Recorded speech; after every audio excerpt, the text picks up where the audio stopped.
જે થાય તે સારા માટે. મારું ધાર્યું થાય તો હું ખુશ, મારું ધાર્યું ના થાય તું ખુશ. સાલો દુઃખી થવાનો સવાલ જ નથી. 12માં 52% ના આવ્યો તો અહીંયા આવ્યો હોત.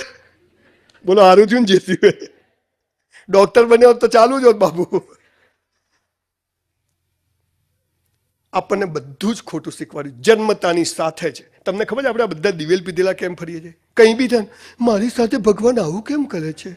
અલા બધા હાથે આવું જ કરે છે, તારી હાથે નથી કર્યું.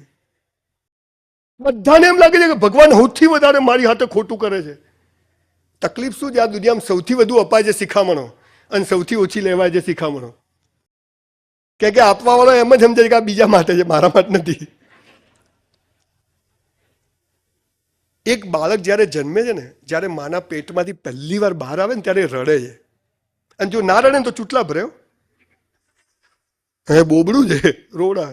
પછી રોવે એટલે કે રડે છે એને ચૂપ કરો એટલે મોઢામાં બાટલી ફચ દઈને. એટલે પેલું છોકરું વળી પાછું થોડું રડે, વળી પાછું થોડું રડે એટલે હવા ઉછાળે. એટલે પેલું કે આ આપણને નાનપણમાં રડવા નથી દીધા ને એટલે મોટાથી આખી જિંદગી રડીએ છીએ આપણે. આ સીધું લોજિક છે, બીજું કશું નહીં. એક મજૂરનું છોકરું 2 કલાક દૂધ પાણી વગર રેત પર પડ્યું હોય ને સાહેબ, એ એમને રોઈ રોઈને ચૂપ થઈ જાય. એને કદી હાર્ટ એટેક આવે નહીં. આપણે કે 24 વર્ષે શું થયું? શ્વાસ લેવાનું ભૂલી ગયો. આપણને ખબર જ નથી. બાળક થોડું મોટું થાય છે એટલે સ્કૂલમાં મોકલી, એટલે દફતર ને વોટર બેગ ને. તમે જુઓ આપણને ડફોળ બનાવવાના અને આપણે દિવેલ પીધેલા ફરી એની જે પ્રોસેસ ચાલે છે ને તમને ખબર જ નથી. સ્કૂલ જાય છે એટલે પેલું છોકરું દફતર બફતર બધું લઈને જેવું સ્કૂલમાં જાય ને પહેલા દિવસે જ જાય, પછી બીજા દિવસે નથી જતું. નહીં જવું. એટલે પપ્પા અમે કે ચાલ પકડીને સ્કૂલના દરવાજા પાસે. એટલે પેલો દરવાજો પકડે, નથી જવું. એ કેમ નથી જવું કહે છે ખબર છે? કેમ કે અંદર 10,000નો ડોબા જેવો શિક્ષક બેઠો છે, એ મને ભણાવી શકે નહીં. આ બીજી ભૂલ. 1 લાખ રૂપિયા પગાર વાળો શિક્ષક પ્રાઇમરી એજ્યુકેશનમાં હોવો જોઈએ સાહેબ.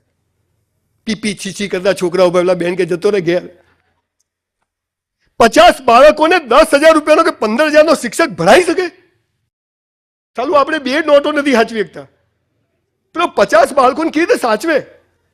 અને એને 1 લાખ રૂપિયાની લોન લેવી હોય તો સાહેબ કેટલા ધક્કા ખાવા પડે. આ પાયાની બીજી ભૂલ. એટલે એક કાચામાં કાચો શિક્ષક જીવનના પહેલા જ પગથિયે મળે છે અને 7મા ધોરણ સુધી ડબ્બો એમને એમ ચડાવી દેવાનો ઉપર. 8મામાં આવે શું છે એટલે કઈ આવડતું તો છે નહીં તને. એટલે પેલો 8મા વાળો શિક્ષક બી ગાવડો થઈ જાય છે કે આ ક્યાંથી નોટો આવી બધી. અને કોલેજમાં જાય, કોલેજમાં 10 છોકરાઓ 1.5 લાખ પગાર. ખાલી ઊંધું ચાલે. નીચે 1.5 લાખ હોવો જોઈએ અને આ 10,000 વાળા કોલેજમાં હોવા જોઈએ. ઊંધું ચાલે. એટલે પાયામાંથી બધો જ પાયો કાચો. એક બાળક 10 વર્ષની ઉંમર સુધી સાહેબ જે શીખે છે ને જિંદગીમાં કદી શીખતો નથી, કદી નથી શીખતો. અને ત્યાં જ સૌથી ડોબા જેવો શિક્ષક સાલું સ્કૂલમાંથી પીટીના ટીચરો કાઢી નાખે, નપુસંગને ફાતડો સમાજ તૈયાર કરે, 3 બટન ખુલ્લા. દેશ માટે કોક કરવું છે, સાલા તારા માટે કર, દેશ છો ચૂલામ જતો. આવો સમાજ ખબર જ નથી. સિગરેટ મસાલા પાંસળીઓ દેખાયો પાછી. 3 બટન ખુલ્લા રાખવાના છોકરા જોઈએ છે, પણ શરત છે કે બટન એની. આ આપણી બીજી ભૂલ. આ બાળક થોડું મોટું થાય છે, મારો વિષયને હું બિલકુલ ન્યાય આપીને જવાનો છું. એને સ્કૂલમાં પ્રાર્થના માટે બેસા. ચલો પ્રાર્થના, આંખો બંધ. પેલાને આંખો બંધ કરવી નથી એટલે પાછળથી ખટારા જેવો અવાજ. આ આખી જિંદગી પ્રાર્થના ઉપર ભરોસો બેસતો નથી. એટલે ખુલ્લી રાખી ના ભરાય. બંધ રાખો એટલે ના દેખવાનું દેખાય. દેખાય ને? આ ખુલ્લી રાખો તો ભગવાન તો દેખાય. પણ કે આંખો બંધ એટલે આખી જિંદગી મંદિરમાં જાય, મસ્જિદમાં જાય, પણ આંખો બંધ કરે નહીં, ધ્યાન જૂતામાં જ હોય. પેલા માતાજી ના જોવે, બાજુમાં કોણ માતાજી ઉભા છે. આપણે પતિ પત્નીઓ વચ્ચે સંબંધ કેમ ઓછો થઈ જાય ખબર? આ કારણસર. એટલે બીજાને બતાવવાનું, મન બતાવવાનું. ઘરમાં જ નવા પહેર. મારી ઘરવાળીને કીધું ઘરમાં જ નવા પહેર તું, બહાર શું જોવાનું. જે દિવસે આપણે ઘરમાં નવા કપડાં પહેરશું ને સાહેબ, બહાર ફાટ્યા એ દિવસે તમે જોજો તમારું લગ્ન જીવન ઉત્તમ થઈ જશે સાહેબ. રોજ એકનું એક ગાઉન 30 દિવસ સુધી કેમ ન ગમે? હાલો વિચાર કરો સાહેબ તમે. એકનો એક ડ્રેસ જે ઘર બહાર જૂનો થયો ઘરમાં પહેરે. We are hypocrites. તમને ખબર છે સાહેબ, પાપ અને પુણ્ય છે ને બધું ચૂલામાં જાય. એક જ લીટીની વ્યાખ્યા કહી દઉં, જે બીજાને બતાવવા કરો ને એ પાપ, અને પોતાને બતાવવા કરો ને એ પુણ્ય. આટલી જ વ્યાખ્યા. બીજું બધું નકામું. આપણે બધું જ બીજાને બતાવવા કરીએ છીએ અને એટલે જ દિવેલ પીધેલા ફરીએ છીએ. 5 રૂપિયાનું પાર્લેજી આપે 6 જણ ઉભા હોય. તા બાપાનું છે. એક લંગડાને સાયકલ આપે બિચારાને, હેન્ડીકેપને, 20 જણા ઉભા હોય. પાછળ 15 બેનર મારેલા હોય.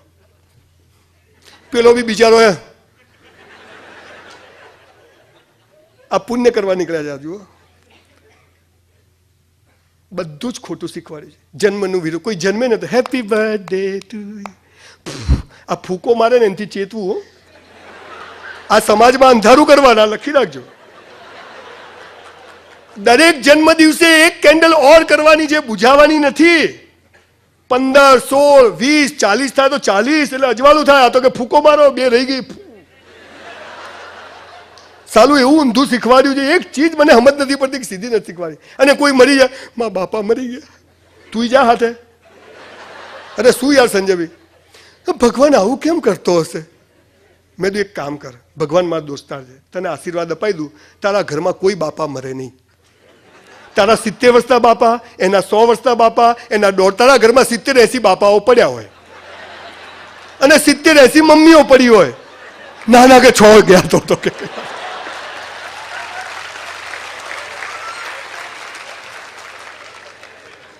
ઈશ્વર જે કરે તે સારા માટે.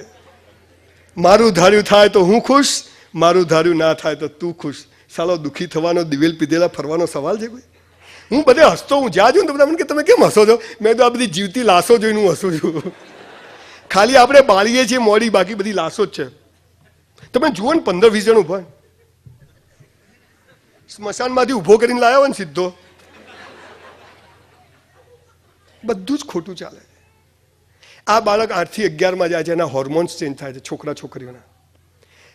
તમે જોજો, પહેલા છે ને છોકરા છોકરીઓ ભેગા રમશે, પછી જુદા રમશે, પછી 8મા પછી પાછું બધું લોચા ચાલુ થઈ જાય બધું. એનું કારણ શું છે ખબર છે? સૌથી વધારે દીકરા દીકરીઓના, મારે 2 દીકરીઓ છે ને, મારો ભાઈ ગુજરી ગયો, એની 4 દીકરીઓનો બાપ છું, એટલે બધી મને ખબર છે. 9મા ધોરણમાં આવ્યા. ભારત મારો દેશ છે, બધા ભારતીયો મારા ભાઈ બહેન છે. લગ્ન કરવા પાકિસ્તાન જવાનું?